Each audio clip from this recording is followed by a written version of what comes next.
Jelang Grand Final Proliga 2024, Jakarta Electric PLN tak gentar menghadapi tim bertabur bintang Jakarta Bean. Sementara Jakarta Bean dibayangi hasil minor di babak Final Four putaran kedua jelang laga puncak.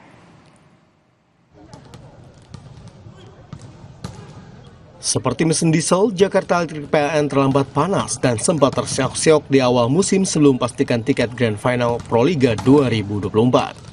Yola Yuliana dan kolega bahkan maju ke laga pamungkas dengan menduduki peringkat pertama.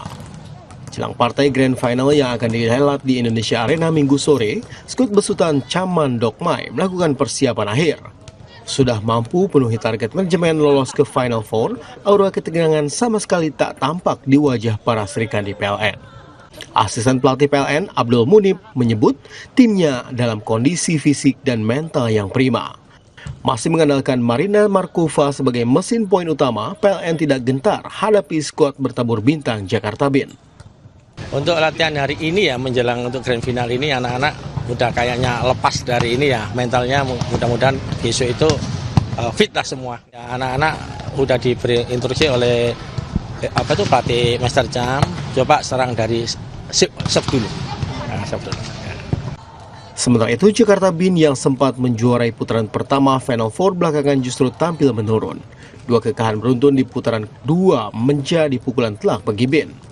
Namun asisten pelatih Bean, Labib, menilai fase kritis telah dilalui. Megawati Hangestri dan rekan siap bangkit di laga penentu. Resif yang jadi kelemahan Bean juga telah diperbaiki jelang Grand Final. Persiapan alhamdulillah udah bagus ya. Kemarin persiapan dan finishing aja, ya kondisi anak-anak juga bagus semuanya. Kita sudah mempersiapkan selama 4 hari. Permainannya kan ada naik turunnya ya. Alhamdulillah dengan persiapan 4 hari ini kita sudah siap semuanya.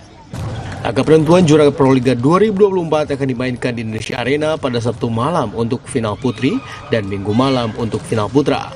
Bagi PLN yang merupakan final pertama sejak musim 2017. Sementara bagi Bean, ini akan menjadi pengalaman pertama bermain di partai puncak. Mintan Niken, Angga Rizky, Kompas TV, Jakarta.